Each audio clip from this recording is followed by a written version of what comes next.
녹토밭에 떨어진 귀한 말씀이 100배를 맺는 귀한 축복을 누리시기 바랍니다.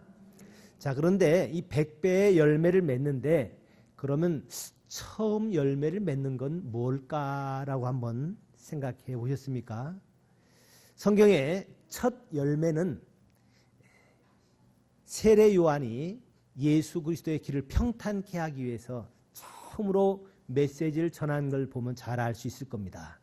그 세례 요한이 예수님의 길을 내기 위해서 미리 와서 준비하면서 전한 메시지가 회개하라 천국이 가까이 왔느니라 라는 말씀이 있었습니다. 이것은 곧 원님이 행차하면은 그 앞에 이제 이방들이 나와서 큰 소리로 나팔을 불면서 원님 행차요 라고 얘기하죠. 그것처럼 세례 요한이 전했던 메시지가 바로 회개하라 천국이 가까이 왔느니라 라는 말씀이 있었습니다.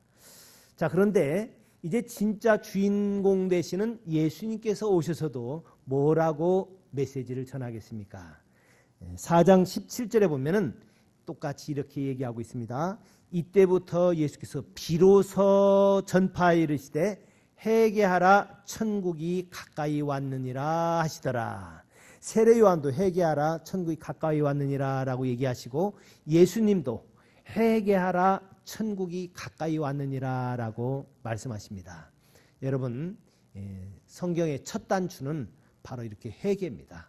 회개할 때 하나님의 나라, 하나님의 통치가 임한다는 겁니다.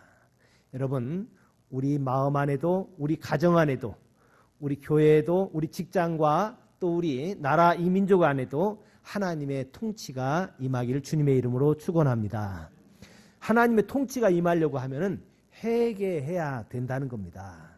자, 여러분, 회개가 얼마나 중요한 것인지 성경에 회개하지 않고는 죄사함이 없다고 얘기합니다. 사도행전 5장 31절에 회개와 죄사함을 주시려고 그를 높이사 모든 임금과 구주가 되게 하셨다라고 말씀하고 있고, 누가복음 24장에도 죄사함을 받게 하는 회개가 예루살렘에서 시작하여 모든 족속에 전파되리라라고 말씀하고 있습니다. 또 믿음도 마찬가지입니다. 우리가 예수 믿고 천국 가세요라고 얘기하지만 실은 회개하고 믿으라라고 얘기합니다. 여러분, 우리의 믿음도 회개가 없이는 되지 않고요. 죄사함도 회개하지 않고는 죄사함이 없다고 말씀합니다. 그래서 아마 세례 요한도 예수님보다 먼저 와가지고 이 메시지를 전했고, 예수님도 동일하게 이 회개해라라는 말씀을 전한 줄 압니다. 자, 그런데 예수님께서 이 땅에 오셔서 회개라라는 말씀 전했는데, 자, 이것은 지금 저와 여러분에게도 동일하게 해당이 되어집니다. 이것은 예수님 당시 때뿐만이 아니라 지금도, 심지어는 예수 믿는 사람들에게도 이 말씀은 굉장히 중요한, 점검해야 될 그런 상황입니다. 세례 요한이 요단강에서 이제 많은 사람들에게 회개하라, 천국이 가까이 왔다라고 말씀을 전했습니다. 그러니까 5절에 있는 대로 주변의 예루살렘에서 또 유대와 요단강 사방에서 그에게 와서 세례를 받되 자기들의 죄를 자복하고 세례를 받았습니다. 그런데 거기에 세례는 받지 않는데 또 일부의 사람들이 거기 있었습니다. 어떤 사람들이냐면 7절에 있는 대로 바리새인들과 사두개인들이 이 세례 베푸는 대로 왔다라고 얘기합니다. 그리고 세례 베푸는 대로 오는 것을 요한이 봤습니다. 그리고 세례 요한이 뭐라고 얘기하냐면은 어서 오세요 선생님들, 어서 오세요 바리새인들. 바리새인들은 그 당시에 특별히 구별된 사람들입니다. 아주 존경받는 사람들입니다. 지도자들입니다. 또 사두개인들도 그 당시 정치적인 지도자들입니다. 주로 이 사두개인들은 어떤 성향이 많았냐면은 요새 우리로 말하면 운동권 출신들과 성향이 비슷한 게 많습니다. 의의를 많이 외치는 사람들입니다. 그 다음에 공평함을 많이 외치는 사람들입니다. 그러다 보니까 어때요? 사람들로부터 정치적인 지지를 많이 받았겠지요. 자, 이 사람들이 바로 사두개인들입니다. 그 다음에 또 바리새인들은 어떤 사람이었을까? 그 당시 바리새인이라고 하면 구별된 자다라고 얘기해가지고 하여튼 신앙이 아주 각별합니다. 이 사람들은 수요일하고 금요일 날 매주 이틀씩 금식을 합니다. 그리고 농사를 지었다가도 거기서 채소나 또는 양념까지도 10분의 1은 하나님 앞에 11조로 바치는 그런 사람들입니다. 밖에서 나갔다 들어오고 나면은 꼭 손을 씻고 그 다음에 물로 뿌리고 씻지 않고는 음식도 먹지 않는 그런 사람들입니다. 자, 이렇게 아주 모든 면에서 정결하게 깨끗하게 살려고 하는 사람들입니다. 그런데 이들이 요한이 요단강에서 세례를 베풀 때 쫙 왔습니다. 그때 세례 요한이 그들에게 지도자님들 오세요 라고 얘기하는 것이 아니라 독사의 자식들아 그렇게 얘기합니다.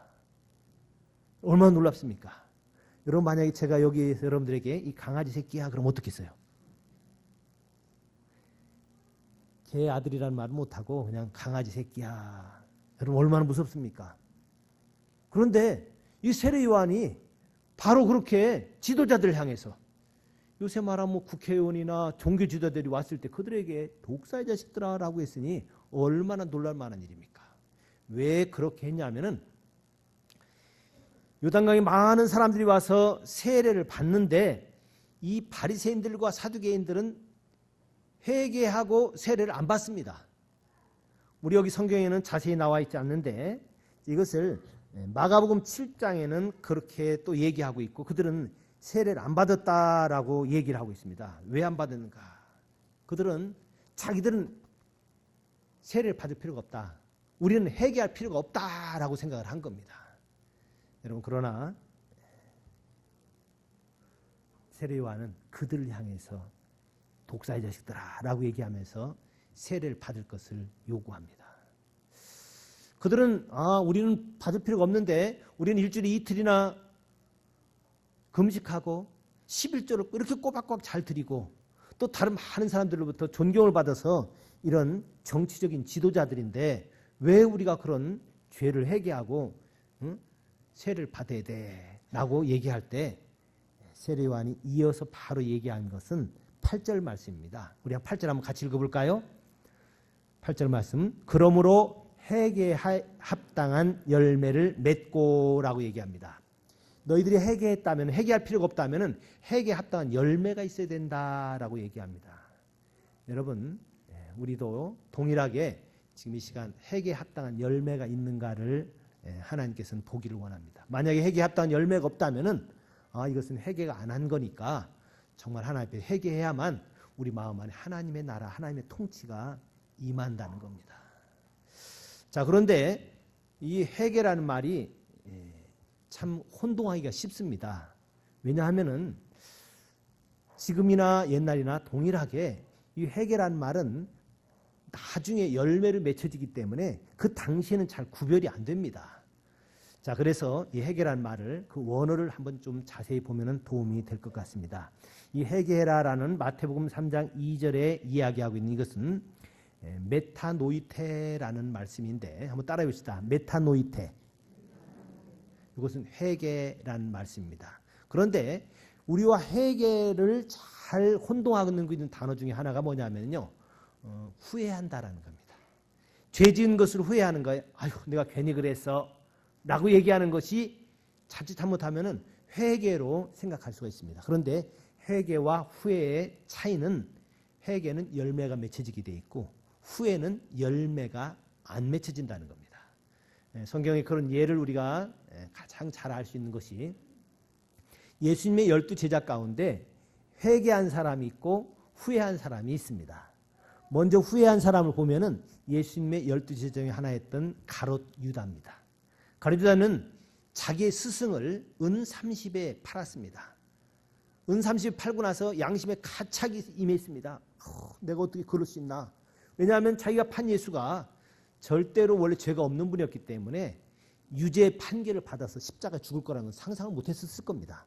그런데 그 예수님이 사형 언도가 내려지고 나니까 그 당시 가책을 받아서 이 은 30 때문에 이렇게 무죄한 예수님 죽게 돼.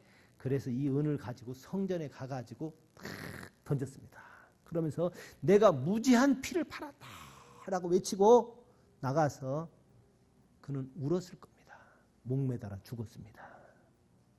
그런데 이거를 성경에서는 회개했다라고 얘기 아닙니다. 메타노이테라는 단어를 쓰질 않아요. 그리고 조금 비슷한 단어를 쓰는데 메타멜로마이라는 말을 씁니다. 메타멜로마이라는 것은 후회하고 뉘우쳤다 그렇게 표현을 합니다. 물론 이 뉘우침이 후회하는 것이 회개의 중요한 요소는 될 수 있지만 삶의 변화를 수반하지 않기 때문에 이 뉘우침은 결코 회개가 아니라는 겁니다. 가룟 유다가 양심의 가책을 덮기 위해서 거기서 성전에다 은을 집어 던지고 목매달아 죽었지만 그 사람은 열매가 없습니다. 죽었으니까 그냥 아무 열매가 없습니다. 그런데 회개한 예수님의 제자가 있습니다. 베드로지요. 베드로는 어쩌면은 가룟 유다보다도 더 심한 죄를 지었는지도 모릅니다. 베드로는 예수님을 모른다고 부인했습니다. 여종이 너도 갈릴리 사람이지 너 그의 제자지라고 얘기할 때 모른다고 부인합니다. 2번, 3번째는 저주까지 하면서 예수님과 자기는 관계가 없다고 얘기합니다. 거기 저주했다는 단어를 유대인들이 쓰는 말을 보면은 보통 어떻게까지 저주를 하냐면은 나는 그분 몰라. 그분하고 아무 상관이 없어. 만약에 내가 그분의 제자고 나와 그분이 상관이 있다면은 내 성을 가려. 아니면은 그들은 유대인들은 보통 뭐라고 얘기하냐면 내가 그렇다면은 나 지옥 가도 괜찮아 라고 얘기합니다. 여러분 만약에 누구한테 뭐라고 얘기했을 때 난 지옥 가도 괜찮아 라고 약속하면 어떻게 해요? 그래 맞아. 그 정도면 믿어줘야지. 그렇게 얘기하지 않겠어요? 베드로가 예수님을 저주까지 이렇게 하면서 자기는 예수님을 모른다라고 했습니다. 이렇게 부인했어요. 그러고 나니까 닭이 꽃기요 하고 옵니다. 밖에 나가서 통곡을 하게 됐습니다. 그런데 그 베드로는 이 사건을 두고 얘기를 할 때 성경에 그를 메타노이테라는 단어를 씁니다. 그는 회개했습니다. 뭘 보면 아느냐? 나중에 열매가 맺혀졌습니다. 어떤 열매입니까? 통곡한 다음에 자기가 살고 싶은 대로 살지 않습니다. 자기 하고 싶은 대로 아까 부인했었거든요. 저주했었거든요. 그런데 그러지 않고 이젠 그분의 통치를 받아서 예수님의 뒤를 잘 따르며 심지어는 십자가에 죽기까지 합니다. 그 전에 복음을 많이 다른 사람에게 전합니다. 그래서 열매가 많이 맺혀졌어요. 그런데 가룟 유다는 그냥 목매달아 죽어서 열매가 없습니다. 여러분 후회와 회개의 차이는 바로 이겁니다. 그래서 내가 후회했는가 회개했는가를 아는 방법은 내가 뉘우친 다음에 거기에 열매가 있는가 없는가 이것을 보고 알 수 있습니다. 또 다르게 한 2가지로 설명을 하겠습니다. 우리가 만약에 기차를 타러 지금 울산 KTX 그 역에 갔습니다. 여기 갔는데 나는 지금 부산을 가고 싶어요. 부산을 가고 싶은데 기차가 왔습니다. 그래서 얼른 탔습니다. 탔는데 이상하게 한참 가다 보니까 내려가는 거 밑으로 가는 것 같아요. 자기는 잘 몰랐는데 보니까 부산 가는 것 같아요. 그때 어떡합니까? 아유 잘못 탔다. 거기서 뉘우칩니다. 거기서 후회를 합니다. 내가 잘못 탔어. 그러면서 계속 거기서 발 동동 구르면 어떡합니까? 그냥 거기 그냥 가는 거예요. 부산까지 갑니다. 진정한 회개는 거기서 어떡합니까? 내려야 됩니다. 내려가지고 다시 거꾸로 가는 기차를 타고 올라가야 이것을 회개라고 합니다. 그런데 어떻게 해요? 쉽지 않죠. KTX 탔는데 지금 내려가고 있는데 그걸 세워가지고 타기가 쉽지 않습니다. 여러분 그래서 그냥 뉘우치는 거, 후회하는 거는 괜찮아요. 크게 힘들지 않습니다. 그런데 회개하는 것은 굉장히 어렵습니다. 그래서 많은 사람들이 회개하지 못하는 것 같습니다. 성경에 그래서 이 회개하지 않는 사람들은 지옥에 간다까지 이야기를 합니다. 누가복음 16장에 보면 부자와 나사로의 비유가 있습니다. 같은 동네에 같이 살고 있습니다. 부자는 날마다 연락했다는 거 보니까 날마다 연애를 베풀었다는 뜻이죠. 자, 부자가 그렇게 잘 살고 이제 음식 찌꺼기 같은 거 개 먹으라고 던져주기도 하고 한 것처럼 음식을 던져주고 나면은 거기 나사로가 그것을 주워서 먹습니다. 그런데 그들은 영원히 살겠습니까? 언젠가는 죽겠지요. 맞습니다. 둘 다 죽었습니다. 근데 죽을 때 이 나사로를 천사가 데리고 올라갔습니다. 부자도 죽어서 이제 다음 세계에 가 있습니다. 그런데 부자가 있는 곳은 너무나 뜨겁습니다. 너무나 뜨거워서 부탁을 합니다. 저 나사로 물을 좀 찍어서 내 혀에다 좀 묻혀달라고까지 부탁을 해요. 근데 그건 안 된답니다. 왜냐하면은 그 가운데는 구렁이 있어서 건너갈 수가 없다는 거예요. 그때 부자가 뭐라고 부탁하냐면은 나야 어쩔 수 없지만 나사로를 좀 내려보내서 내 형제들에게 좀 얘기 좀 해주라고 합니다. 그러면 그들이 회개할 겁니다 라고 얘기합니다. 그걸 통해서 뭐를 알 수 있습니까? 아, 회개하면은 그 뜨거운 지옥에 가지 않는구나 알 수 있죠. 여러분 만약에 회개하지 아니하면 그 부자처럼 그 뜨거운 지옥에 갈 수밖에 없다는 겁니다. 여러분 그래서 우리가 다른 열매 물론 100배 많이 맺어야 되는데 그중에 첫 번째로 꼭 맺어야 될 것이 회개에 합당한 열매를 맺어야 된다는 겁니다. 만약에 우리가 사두개인이나 바리새인들처럼 종교적인 행위를 많이 한다고 할지라도 종교 지도자라고 할지라도 장로와 목사라고 하더라도 회개하지 아니하면은 회개에 합당한 열매가 맺혀지지 아니하면은 그 뜨거운 불을 피할 수가 없다는 겁니다. 그래서 저는 우리 교회 성도들이 올해 1년 동안에 많은 열매가 맺혀지되 특별히 회개의 열매는 꼭 맺어져야 된다. 첫 단추를 잘못 끼고 나면 쭉 다 잘못될 수밖에 없는 것처럼 정말 우리가 이 회개에 합당한 열매를 맺어야 된다. 그래서 세례 요한은 바리새인들과 사두개인들이 와서 세례는 안 받고 자기들은 그냥 구경만 하고 있을 때 우리는 세례 받을 필요가 없다라고 얘기할 때 세례 요한은 그들을 향해서 독사의 자식들아 라고 얘기하면서 회개에 합당한 열매를 맺으라 라고 이야기를 하고 있습니다. 자, 이렇게 회개와 후회는 다르다라고 말씀을 드렸습니다. 자, 그런데 이 회개를 또 다르게 표현을 한다면은 회개는 보통 정치적인 용어로 많이 쓰여졌습니다. 이 당시에 이 회개라는 말은 정치적인 용어였는데 우리 주변에 있는 것들 한번 보시기 바랍니다. 북한에 있는 간첩이 휴전선을 뚫고 넘어왔습니다.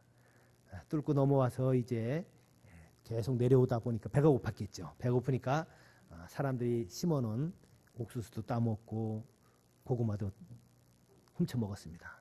내려와서 보니까 북한에서 듣기로는 뭐 남한에 가면 맨 거지들만 산다고 들었는데 와 보니까 아니더란 말입니다. 이상하다. 내가 속았나? 다른 데 가봐도 역시 훨씬 잘 사는 것 같고 훨씬 자유롭고 더 나아가서는 대통령한테 잘못했다고 욕도 하는 거 보니까 야 이게 자유인가 보다 라고 생각이 들어서 에이 속았구나 내가.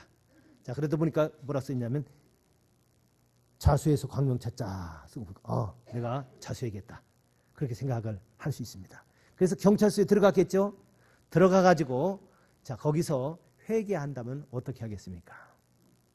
나는 고구마도 캐먹었습니다. 나는 옥수수 훔쳐 먹었습니다. 그렇게 얘기하는 것이 아니라 나는 간첩입니다. 그렇게 얘기해야 됩니다.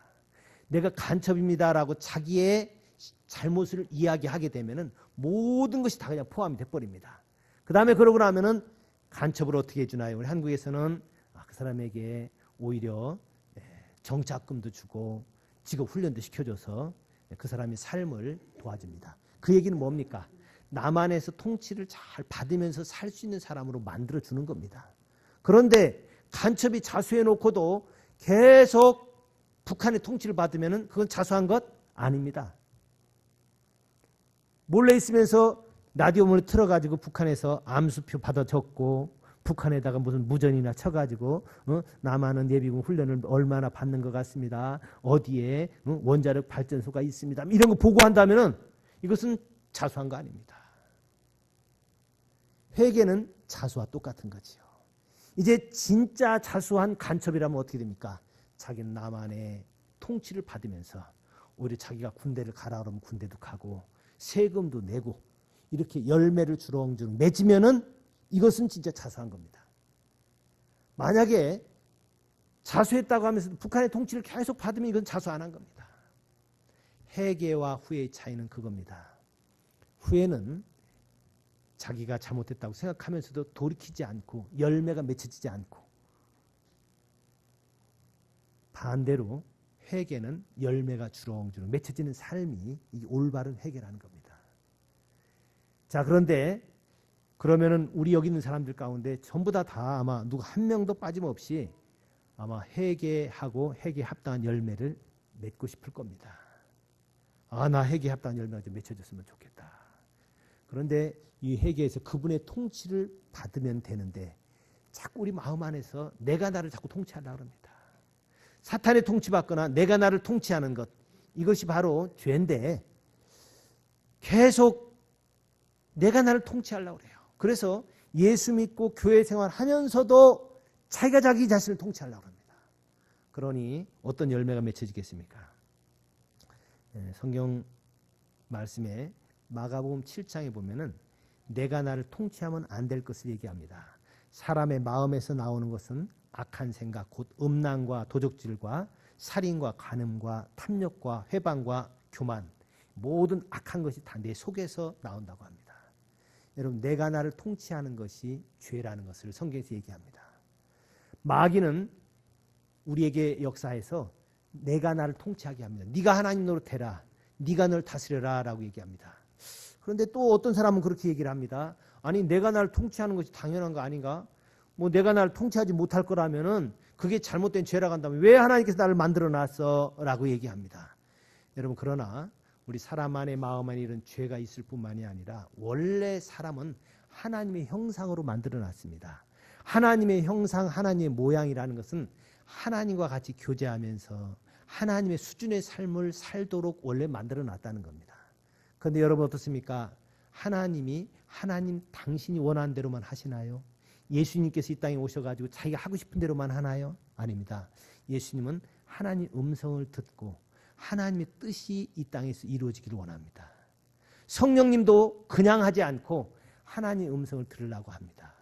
이렇게 성부, 성자, 성령은 혼자 자신의 뜻대로만 하는 것이 아니라 혼자 독불장군처럼만 살아가는 것이 아니라 서로 연합해서 그들 안에서 그분의 뜻이 함께 이루어져 가기를 원합니다. 여러분, 우리 공동체도 역시 마찬가지입니다. 우리 대한민국 사람이라면 대한민국이 정해놓은 법을 함께 따르고, 또 우리 가정이라고 한다면 가정 공동체에서 세우는 조그마한 자기들끼리 약속을 함께 지키며 살아가는 것이, 이것이 올바른 거지, 자기가 하고 싶은 대로만 하는 것. 집에서 부모님들이 일찍 집에 들어와라 라고 그러는데도 나는 내 마음대로 하랍니다 라고 얘기하고, 또 직장 생활을 하는데도 직장에서 정해놓은 그 룰대로 하지 않고 내 하고 싶은 대로만 한다고 하는 것. 또 우리가 나라 국민이면서도 나는 내 마음대로 하고 싶다라고 하면서 군대도 가지 않고 자기 하고 싶은 대로 마음대로 죄짓고 다니면 그게 얼마나 무서운 죄가 됩니까? 자기가 하고 싶어하는 것, 이기적인 것. 사탄은 너가 네 마음대로 해, 너 혼자 하고 싶은 대로 해 라고 얘기합니다. 여러분, 지금 북한의 김정은은 저 하고 싶은 대로 합니다. 자기 하고 싶은 대로 해요. TV에 나오는 거 보면 어떻습니까?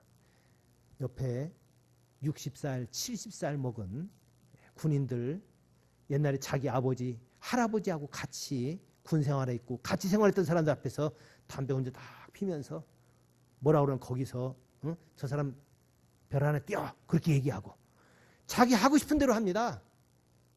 이게 죄입니다. 사탄은 그렇게 하라고 합니다. 너도 하고 싶은 대로 해. 너가 하나님이나 마찬가지야. 여러분, 그것이 바로 죄라는 겁니다. 자기 하고 싶은 대로 하는 것. 우리는 정해놓은 룰대로 행해야 됩니다. 나 혼자가 아니라 우리 공동체가 원하는 것을 해야 됩니다. 우리는 원래 하나님의 형상으로 만들어놨기 때문에 하나님이 원하는 대로 하나님과 함께 더불어 살아가는 것, 이것이 올바른 법인데 자기 혼자 하고 싶은 대로 하는 것, 자기가 왕입니다. 혼자만 왕입니다. 심지어는 예수님은 이 땅에 오셔서 왕이시면서도 자기 혼자 살지 않습니다. 그는 근본 하나님의 본체시나 하나님과 동등됨을 취할 것으로 여기지 아니하시고 도리어 자기를 비어 종의 형체를 입고 십자가에 죽기까지 순종한다고 그러죠. 다른 사람을 위해서 그렇게 살아주는 것, 함께 공동체를 위해서 살아주고 함께 다른 사람을 섬기면서 살아가는 것이, 이것이 올바른 삶인데 자기 혼자만 그저 독불장군처럼 살아가는 것, 그것이 바로 에덴 동산에서 마귀가 아담과 하와에게 가르쳐 주던 겁니다. 너 하고 싶은 대로 해라. 너도 하나님처럼 될 수 있다. 여러분, 이것이 잘못된 죄인 줄 알아서 이것을 돌이키고 이것을 이제 뉘우쳐서 그 다음에는 뉘우쳐는 것으로 끝나는 것이 열매를 맺는 것, 이것을 바로 회개라고 합니다. 그런데 이 시대에 예수 믿는 사람들도 보면은 후회하는 사람들은 많은데 회개하는 사람들은 많지 않다고 합니다. 교회를 나와도 자기 하고 싶은 것은 그대로, 자기 것은 그대로 가지고 있습니다. 그런데 회개는 내가 죽고 그분이 나를 통치해주고, 그 다음에 나만을 위해서가 아니라 이웃 공동체를, 이웃을 사랑하면서 살아가는 것, 그것이 올바른 삶이라고 얘기합니다. 자, 그래서 예수님께서는 이것을 요구했던 겁니다. 자, 바리새인들과 사두개인들 한번 잘 보시기 바랍니다. 바리새인들은 자기들은 일주일에 이틀씩 금식하고 그들이 그 조상들로부터 내려온 유전을 따라서 부지런히 손을 씻고 시장에서 돌아와서는 손 씻지 않고 음식도 먹지 않고 이렇게 많이 하지만 자기들이 자기를 통치합니다. 그래서 누가복음 16장 14절에 보면 바리새인들 향해서 돈을 좋아한다라고 얘기하고 있습니다. 여러분, 그들이 종교적인 생활은 하지만 돈을 좋아하는 것, 이거 뭡니까? 디모데후서에 얘기한 것처럼 말세가 되면은 많은 사람들이 돈을 사랑하고 쾌락을 사랑하고 감사치 않는다고 그랬죠. 그것처럼 종교적인 행위를 하면서도 자기는 그냥 있습니다. 심지어는 신앙생활 하는 것도 자기 하고 싶은 대로 하는 겁니다.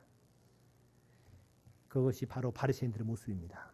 사두개인들은 어떻습니까? 사두개인들은 보통 자기들이 의로운 사람들이고 공평한 사람들이고 귀족적인 생활하고 많은 정치 지도력을 행하고 있다고는 하지만 그들은 현세에 치중하는 사람들입니다. 그러다 보니까 어떻게 하는가?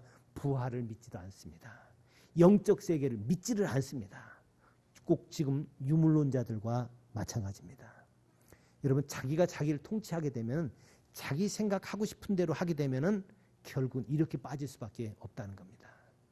그래서 바리새인들과 이 사두개인들을 향해서 그들이 회개에 합당한 열매를 맺을 것을 얘기한 것은 바로 이러한 삶입니다.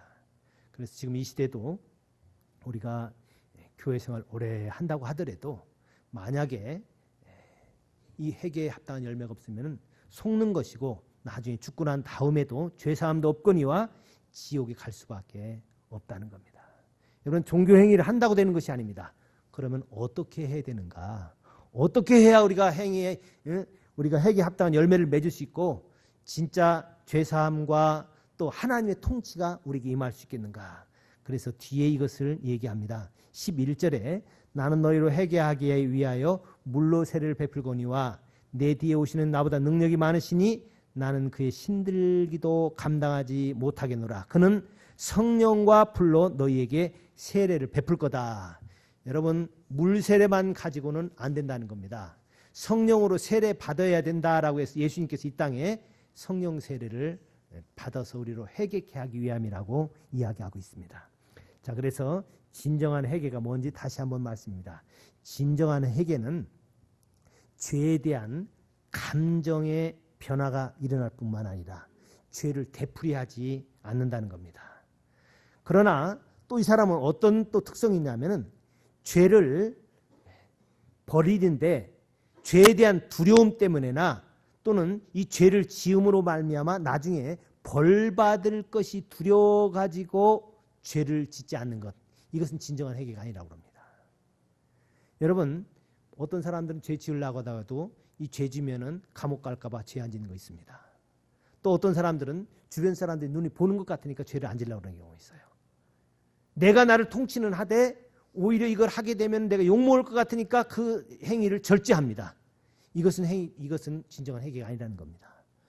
그렇게 해서는 열매가 맺히지 않습니다. 죄는 피할 수는 있지만 열매는 맺지 않는 거죠.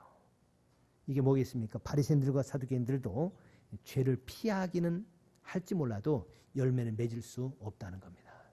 여러분이 잘 아는 한 지도자를 하나 소개하도록 하겠습니다. 1729년에 영국의 옥스포드 대학에 젊은이들이 몇 명이 모여서 그들이 결심을 했습니다. 우리는 정통적인 신앙을 소유하고서 올바른 신앙생활을 하자라고 하면서 사도신경을 외우고 날마다 모여서 기도회를 했습니다. 그래서 그들은 이름도 홀리클럽이라고 정했습니다. 홀리클럽이 뭡니까? 홀리가 거룩이라는 뜻이죠. 거룩한 클럽이다라고 정했어요. 그리고 그들은 일주일에도 두세 번씩 모여서 함께 다른 사람들을 돕고 또 교도소에 방문해서 다른 사람들을 섬기고 사제를 털어서 슬럼가 있는 학생들을 위해서 학교를 세워주고 또 옷을 지어주고 이런 좋은 선행도 했습니다. 더더구나 나아가 그들은 모일 때마다 일주일에 한 번씩 성찬식을 했다고도 기록합니다.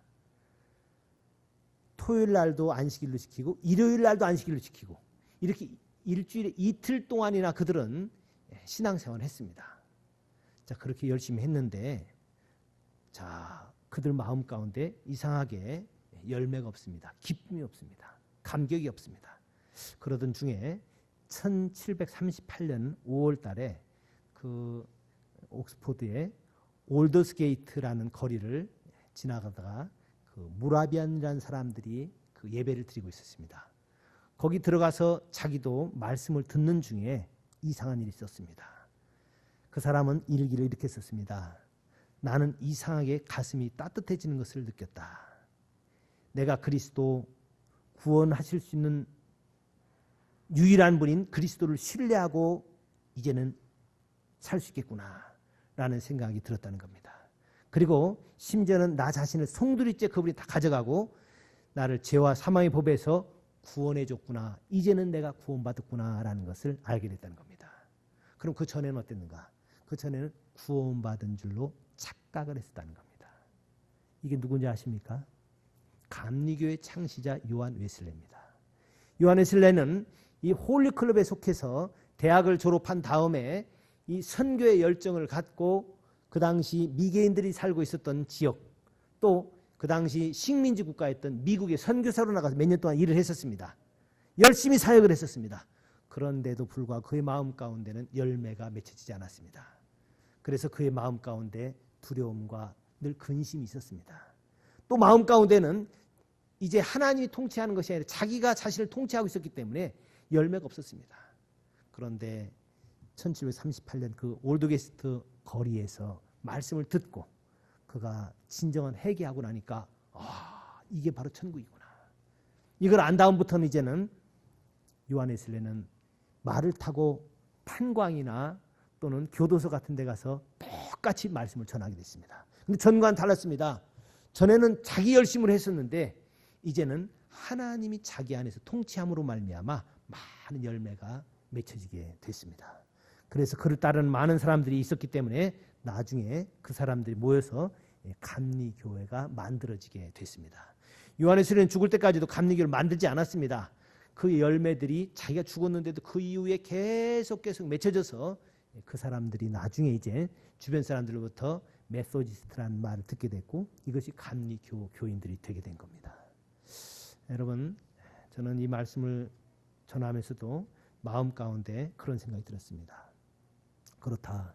성령으로 함께하지 아니하면은 진정한 회개는 이루어지지 않는구나. 여러분, 우리가 성령으로 말미암지 않고 예수 그리스도를 주라 시인할 수가 없다는 겁니다. 내가 그저 종교적인 행위로 내 양심에 좀 가책받아서 뉘우치는 것 정도로만 해갖고는 열매가 없다는 겁니다. 그분이 내 안에서 통치해 주실 때 회개는 그분이 나를 다스려 주는 것을 얘기합니다. 나를 통치해 주는 것이 이게 진정한 회개입니다.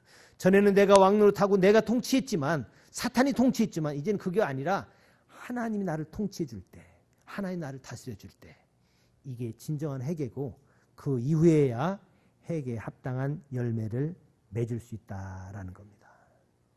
여러분,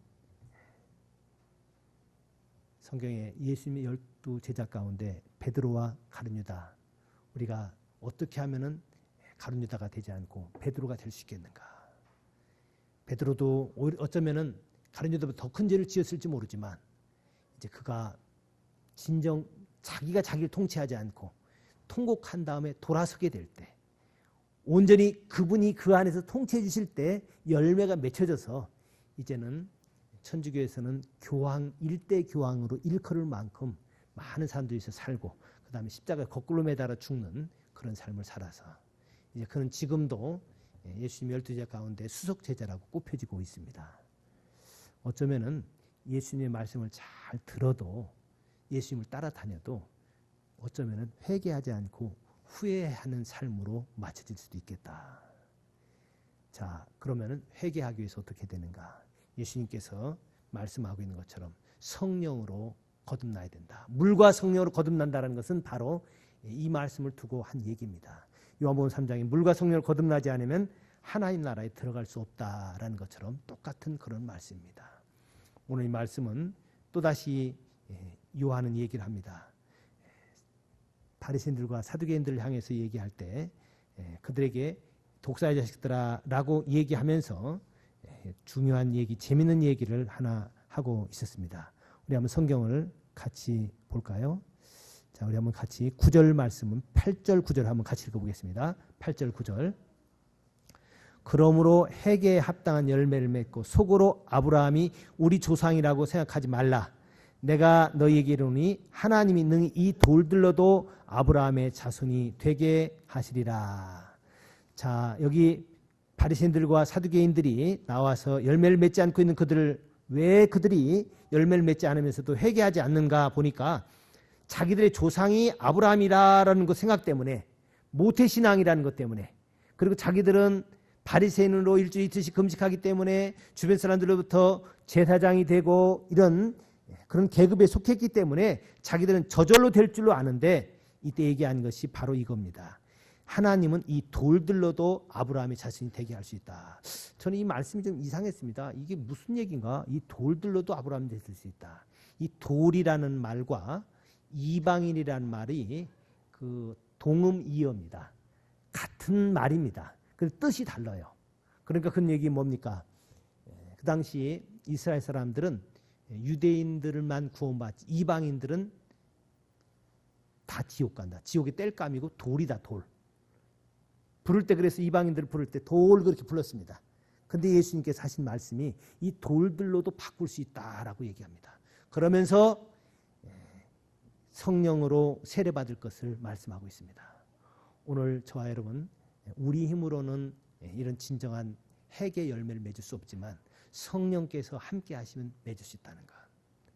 이것 가지고 하나님 앞에 기도하는 저와 여러분이 되시기 바랍니다. 첫 열매는 다른 것으로 맺혀지는 것이 아니라 성령에 의해서만 맺혀지게 됩니다.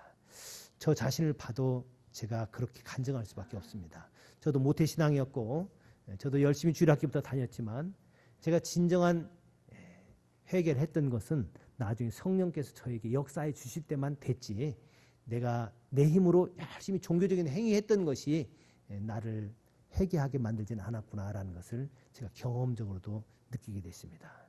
심지어는 오랜 신앙생활도 안 되는 거고, 또는 내 배경으로도 안 되는 거고, 이런 어떤 것으로도 진정한 해결을 할 수 없다는 겁니다. 이제 성령께서 우리에게 역사해 주셔서 회개에 합당한 열매를 맺을 수 있도록 기도하고 계속 옥토밭에 뿌릴 수 있는 저와 여러분이 되시기 바랍니다. 기도하겠습니다.